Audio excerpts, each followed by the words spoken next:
സഹോദരരെ, വിശുദ്ധ യാക്കോബ് ശ്ലീഹ എഴുതിയ ലേഖനം 5-ാം അധ്യായം 7 മുതൽ 12 വരെയുള്ള തിരുവചനങ്ങൾ. സഹോദരരെ, കർത്താവിന്റെ ആഗമനം വരെ ക്ഷമയോടെ കാത്തിരിക്കുവിൻ.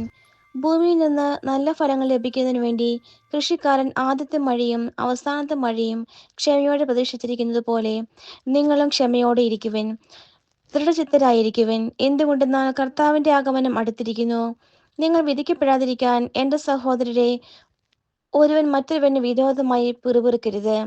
ന്യായാധിപൻ ഇതാ വാതിൽക്കൽ നിൽക്കുന്നു.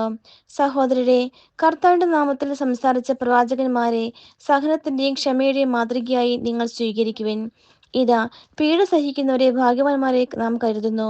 ജോബിന്റെ ദീർഘസഹനത്തെപ്പറ്റി നിങ്ങൾ കേട്ടിട്ടുണ്ടല്ലോ.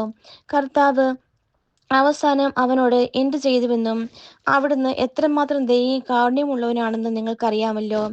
എൻ്റെ സഹോദരരെ, സർവോപരി നിങ്ങൾ ആണയിടരുത്. സ്വർഗത്തെ കൊണ്ടും ഭൂമിയെ കൊണ്ടും മറ്റൊന്നിനെയും കൊണ്ടും അരുത്. ശിക്ഷാവിധിയിൽ വീഴാതിരിക്കാൻ നിങ്ങൾ അതെ എന്ന് പറയുമ്പോൾ അതെ എന്നും അല്ല എന്ന് പറയുമ്പോൾ അല്ല എന്നുമായിരിക്കട്ടെ.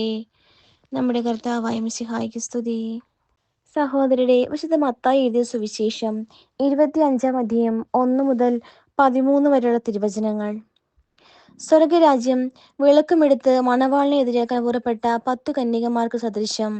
അവരിൽ 5 പേർ വിവേകശൂന്യരും 5 പേർ വിവേകവതികളുമായിരുന്നു. വിവേകശൂന്യകൾ വിളക്കെടുത്തപ്പോൾ എണ്ണ കരുതിയില്ല. വിവേകവതികളാകട്ടെ വിളക്കുകളോടൊപ്പം പാത്രങ്ങളിൽ എണ്ണയും എടുത്തിരുന്നു. മണവാളൻ വരാൻ വൈകി. ഉറക്കം വരികയാൽ കന്യകമാർ കിടന്നുറങ്ങി. അർദ്ധരാത്രിയിൽ ഇതാ മണവാളൻ, പുറത്തു വന്ന് അവനെ എതിരേൽക്കുവിൻ എന്ന ആർപ്പുവിളിയുണ്ടായി. ആ കന്യകമാരെല്ലാം ഉണർന്ന് വിളക്കുകൾ തെളിച്ചു. വിവേകശൂന്യകൾ വിവേകവതികളോട് പറഞ്ഞു, ഞങ്ങളുടെ വിളക്കുകൾ അണഞ്ഞു പോകുന്നതിനാൽ നിങ്ങളുടെ എണ്ണയിൽ കുറഞ്ഞ് ഞങ്ങൾക്ക് തരിക. വിവേകവതികൾ മറുപടി പറഞ്ഞു, ഞങ്ങൾക്കും നിങ്ങൾക്കും മതിയാകാതെ വരുന്നതിനാൽ നിങ്ങൾ വിൽപ്പനക്കാരുടെ അടുത്ത് പോയി വാങ്ങിക്കൊള്ളുവിൻ. അവർ വാങ്ങാൻ പോയപ്പോൾ മണവാളൻ വന്നു. ഒരുങ്ങിയിരുന്നവർ അവനോടൊത്ത് വിവാഹ വിരുന്നിന് അകത്തു പ്രവേശിച്ചു. വാതിൽ അടയ്ക്കപ്പെടുകയും ചെയ്തു. പിന്നീട് മറ്റു കന്യകമാർ വന്ന്, കർത്താവേ, കർത്താവേ, ഞങ്ങൾക്ക് തുറന്നു തരണമേ എന്ന് അപേക്ഷിച്ചു. അവൻ പ്രതിവചിച്ചു, സത്യമായി നിങ്ങളോട് പറയുന്നു, ഞാൻ നിങ്ങളെ അറിയുകയില്ല. അതുകൊണ്ട് ജാഗരൂകരായിരിക്കുവിൻ.